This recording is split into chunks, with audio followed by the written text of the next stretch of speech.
So we've got quite a few questions here. Helen Robinson, I have seborrheic keratosis and get little lumps under my skin on my face. I am 55 years old.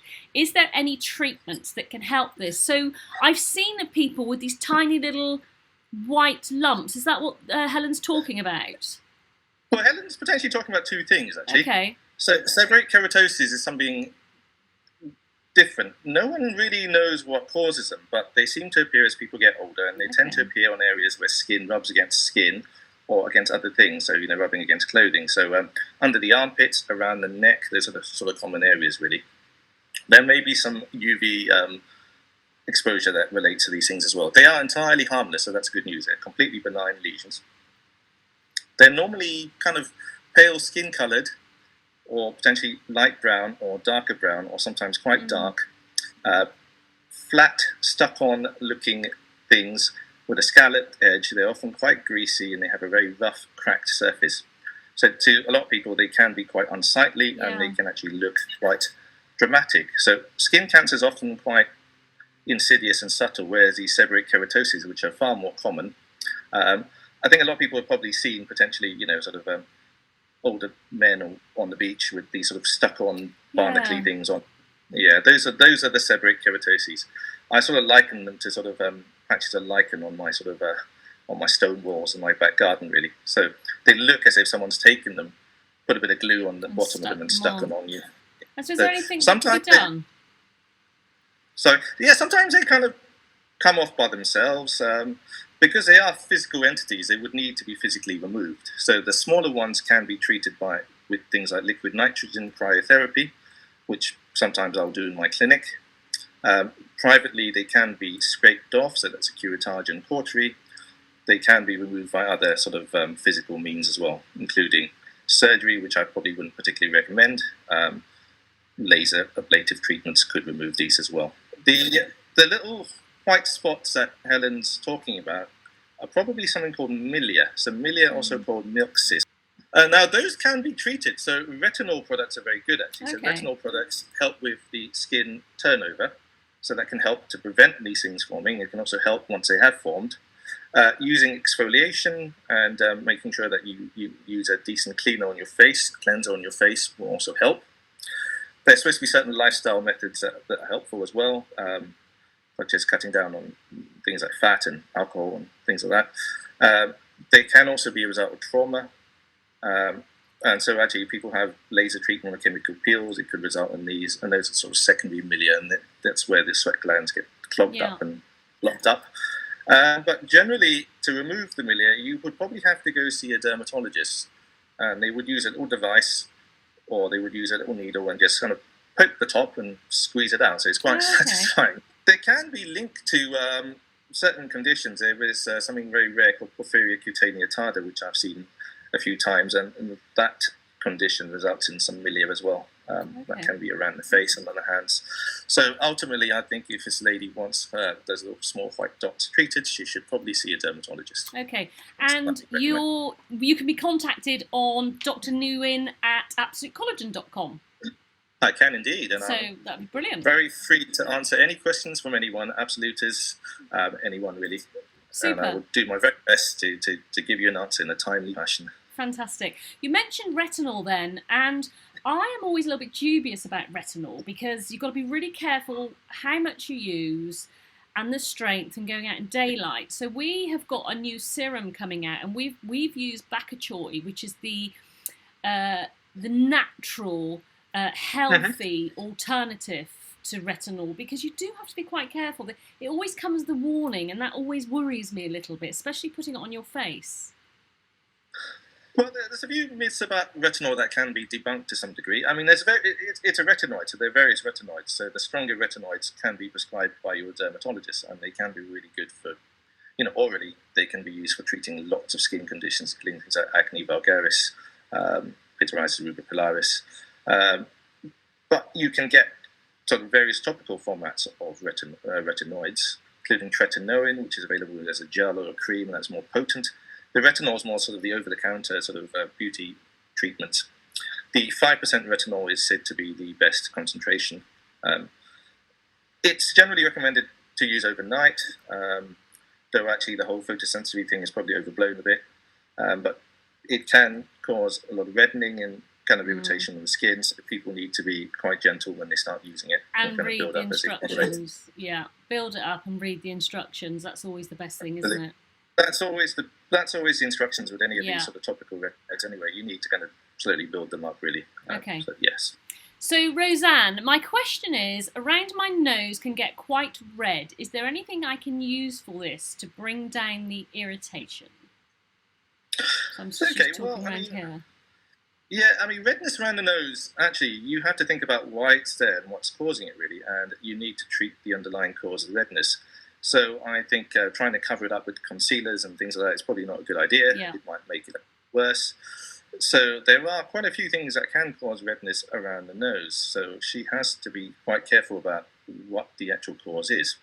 The commonest things are rosacea, perioral dermatitis, allergies, and also actually possibly sun damage. So it may be a good idea for her to see a dermatologist to try and work out what it is really that's going on.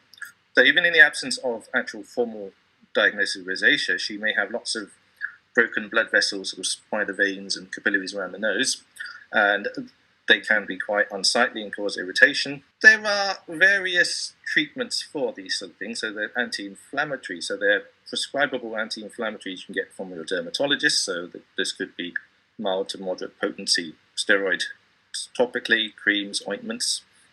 There are calcium urine inhibitor creams, which are non-steroid creams, so they don't have steroid side effects.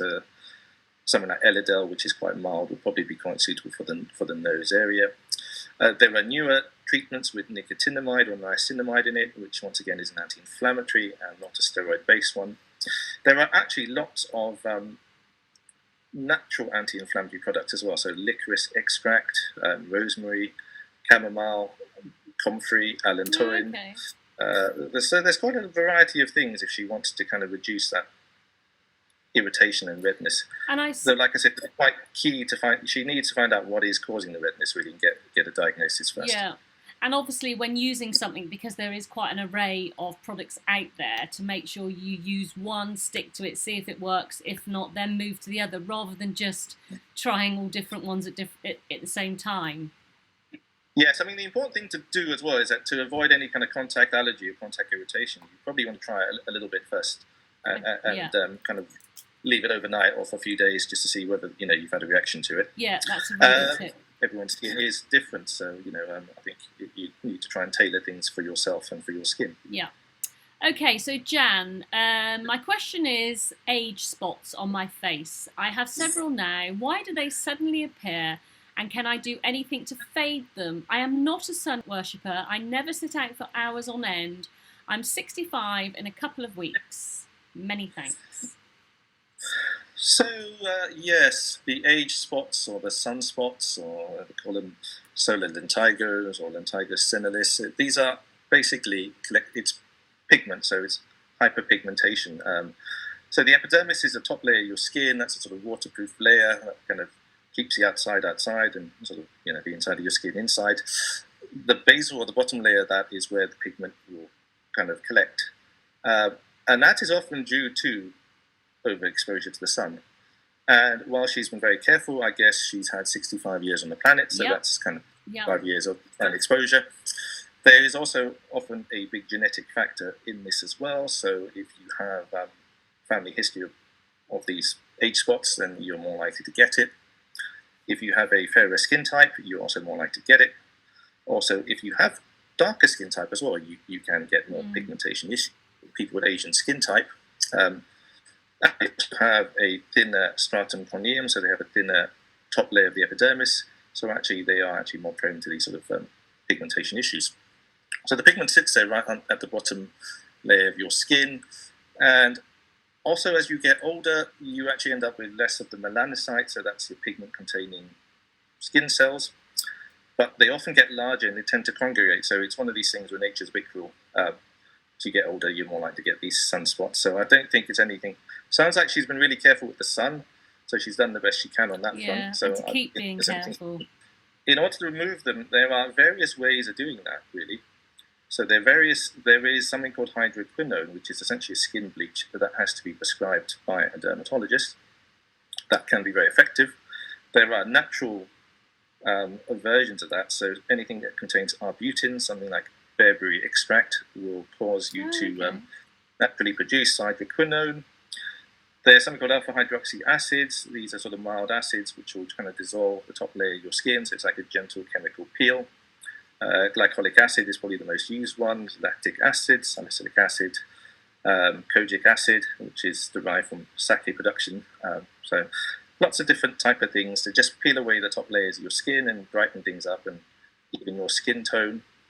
If you're looking at more deeper peels, you've got the trichloroacetic acid peels. There's dermabrasion as well, so this is where you're sort of physically removing the top layer of your skin. The microdermabrasion is probably going to be the best for the sort of the age spots that she has, and that can be very effective. Okay. You can look at laser resurfacing and also things like intense pulse light treatment as well. So there are various things that can be done to remove age spots. Brilliant, but just make sure that obviously she researches it and looks into it, because like you said, there's many things she can do. Jan has said, is there anything I can do about milia? But we've already discussed that. Oh yes, we've touched on those. Valerie, I'm proud of my skin, lady of colour, but I've noticed since menopause kicked in 2014, now these varying skin tone issues. First of all, how best on melanated skin to gain glow? Well, actually, having darker skin type means that you have actually a thicker dermis.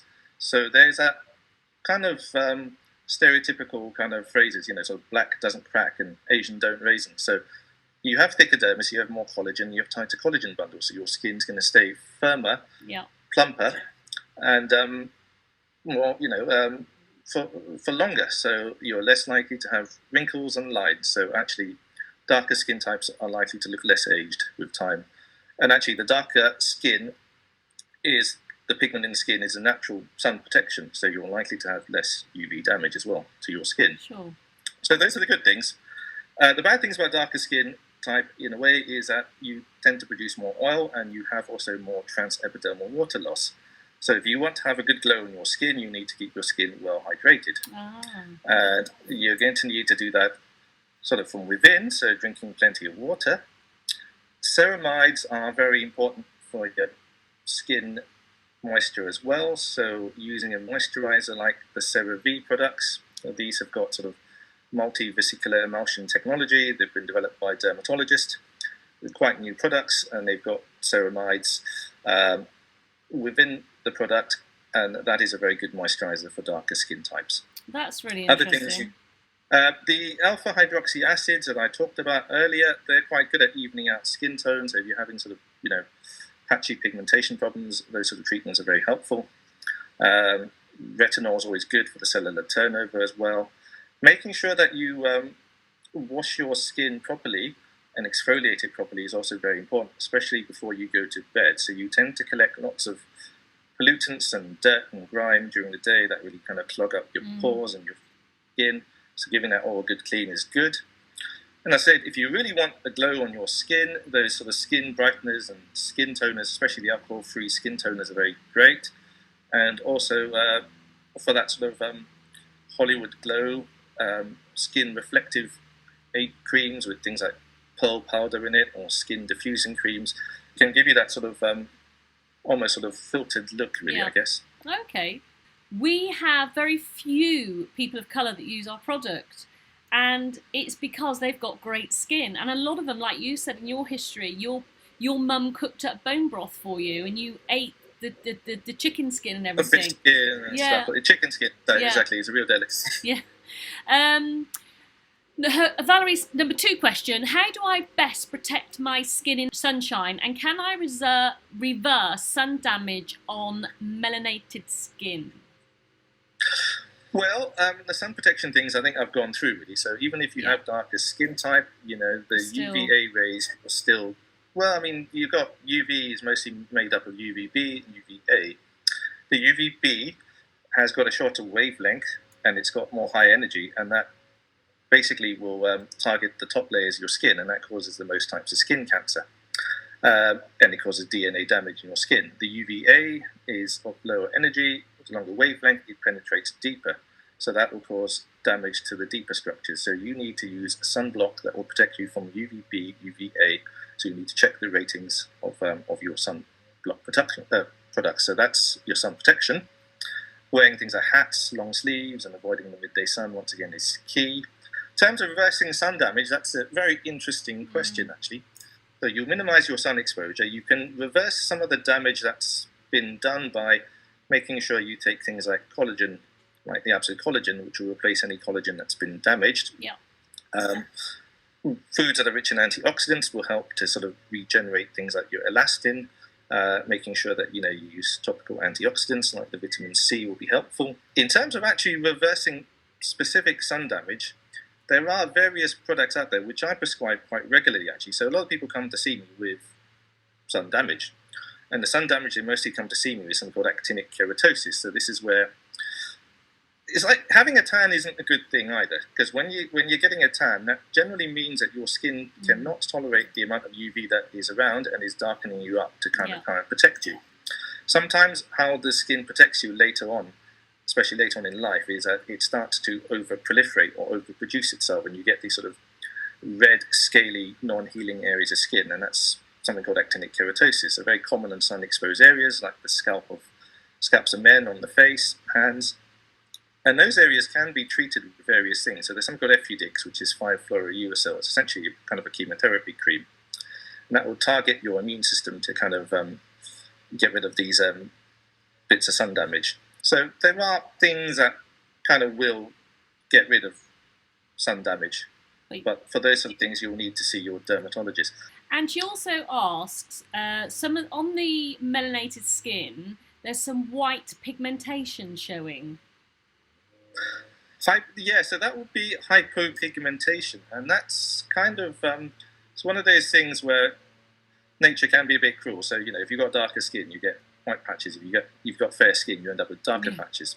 Some of them can be post-inflammatory. So after you've had a lot of inflammation in your skin, that can affect your melanocytes. So sometimes, if you've had a really bad bout of, say, your atopic eczema, your actual active eczema might have gone, but it kind of leaves you with this sort of whiter patch there.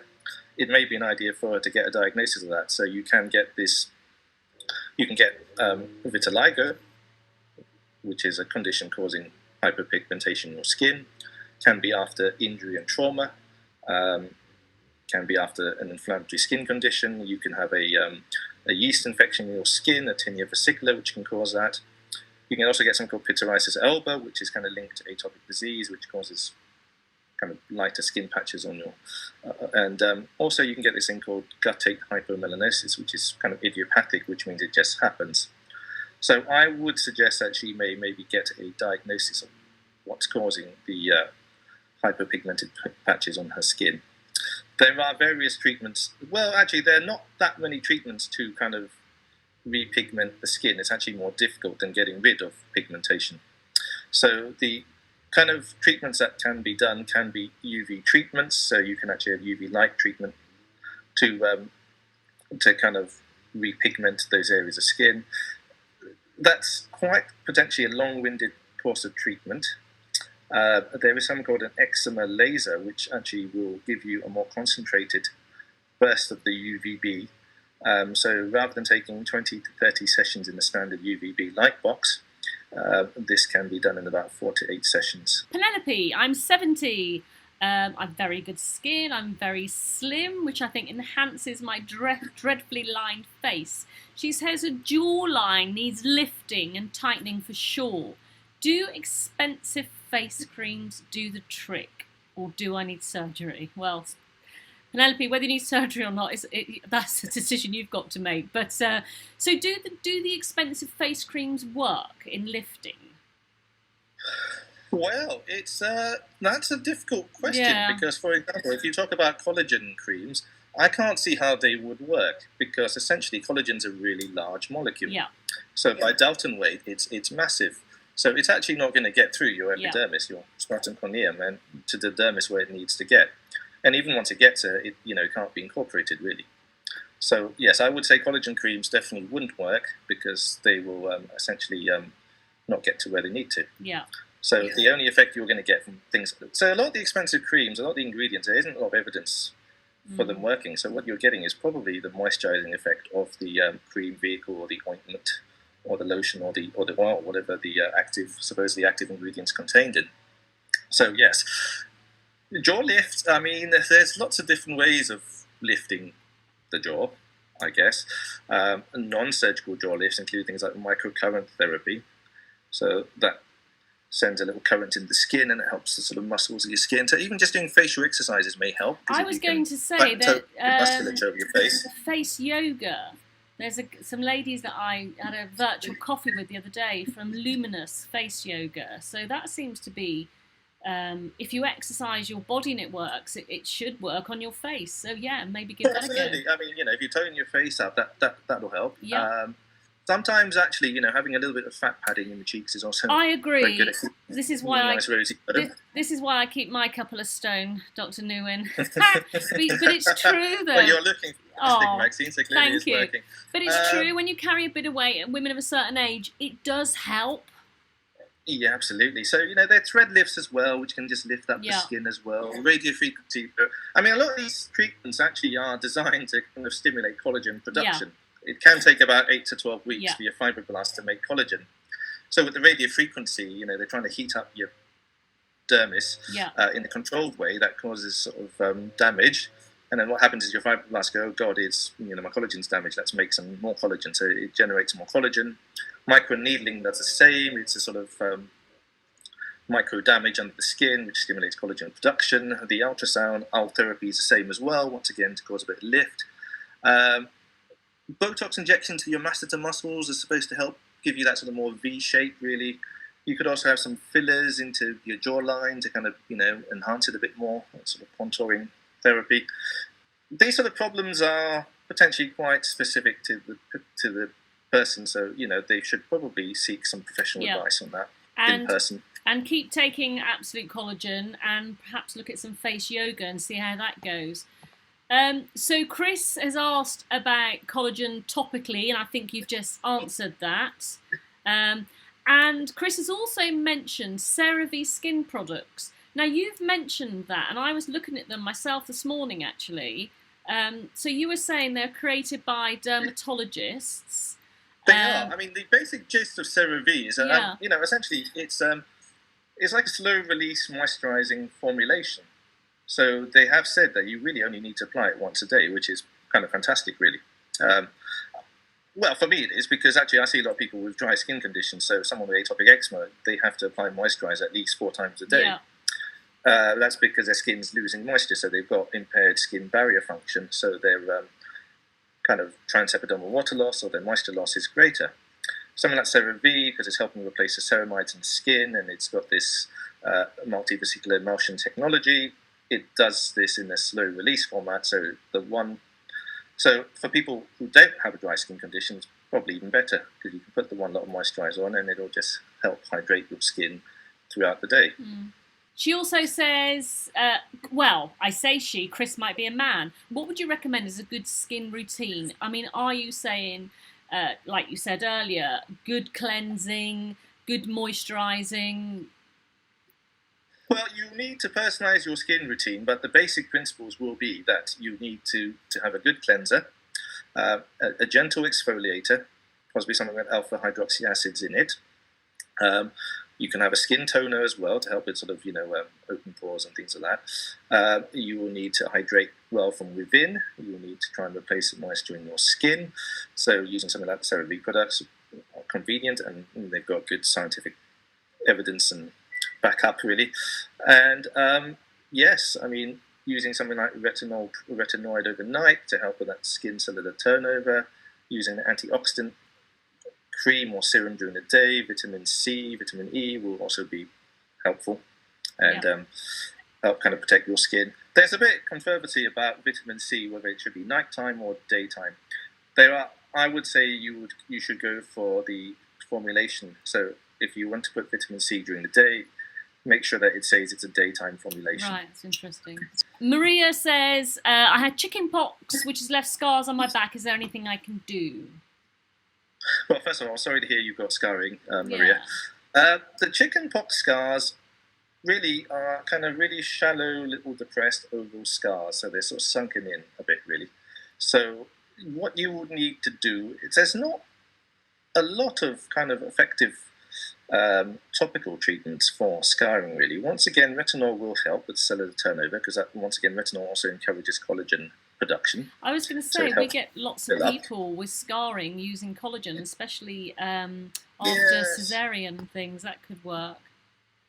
I mean, collagen dressing stuff are used in the field of dermatology, plastic surgery as well to help, and also collagen fillers as well. So actually, you could have a filler for your scars. Sometimes people surgically remove unsightly scars and have a new neater scar. I mean, if you did that, you would still have a scar. Yeah. It might just look a bit neater than the scar you have now. You can resurface the scar as well. So for this, you might need a deeper bit of resurfacing. So you can do it gently with the sort of fruit acid kind of chemical sort of peels that we discussed a lot earlier, or you can do sort of deeper abrasive techniques. You can do lasers as well to try to resurface the scars. There is a cream called Mederma, which is good for sort of old and new scars, really. It's got SPF 30 plus in it as well. That's useful. So there is Rock produce a product actually which has got glycolic acid, so that's a sort of resurfacer with retinol, so it's a combined product. So something like that would probably be quite helpful. Okay, brilliant. If your scars are quite deep and pockmarked, you're going to need probably a far more physical procedure to kind of remove the scars. Well, Carol, Carol, I just wondered if I can put the sachet of collagen directly on my face as a face mask. It is thick enough. Would it be beneficial? Now, Carol, we don't suggest you put the collagen on your face. I can see why you would do that, why you think it might work, but no, it's internal. And obviously it's a supplement. And as Dr. Nguyen just said, anything with collagen on the face doesn't really get penetrated down. So the last question is Michelle. I have hypersensitive skin which can get very dry and flaky, especially when I work with chemicals in a lab all day. I have tried a lot of expensive creams, all which work for around a month. Then my skin seems to reject them and it goes dry again. That's interesting. Since using Absolute Collagen, my skin is better than ever. No dry patches. I am also, however, using baby products on my skin. Is there anything else that is better? Maybe the CeraVe? Well, that's a very sort of broad spectrum question, really. I mean, in terms of there are lots of companies produce lots of sensitive skin formulations. So Aven have got this sort of tolerant range, and the Roche-Posay have this sort of tolerant range as well. So there are lots of things. I mean, I think once again it's quite personalised, really. So I think you may want to find out particularly why you're having, because I think she says she works with chemicals. With chemicals, so that's going to affect. So chemicals can irritate the skin. So essentially what she's having is that she's having impaired skin barrier function, and that's why she's having the problems. Right. The chemicals can strip your skin of its moisture and its kind of barrier function, and that can exacerbate things and make things far worse. So that's a sort of irritant reaction. You can actually also have an allergic contact reaction to chemicals as a type 4 delayed hypersensitivity response. So I would strongly suggest that she maybe get assessed by a dermatologist, really. Okay. And they can then come up with a treatment plan. Her question about what else she should use, I think by the sounds of it, she's doing very well. So I think if you're replacing and replenishing the collagen in your skin, you're just getting that sort of vital skin structure back up and running. And that has a sort of massively positive and significant knock-on effect on other functions of your skin, really, like the moisture, for example. If you haven't got the scaffolding in place, and all the sort of other bits can't really function as they should, really. So I think by using the Absolute Collagen, she's getting her a sort of basic skin structure back into shape and back into doing what it should be doing. Well, that was absolutely fantastic, and thank you so much for your time. It's an absolute pleasure. As said, you can contact Dr. Nguyen. We will pop a link along this video. And thank you very much for your time. Always an absolute pleasure. I learned so much when I speak to you. It's unbelievable. It's always great to chat to you, Maxine. Oh, thank you, my darling. You have a great day. You too. Take care of yourself. Bye-bye. Bye.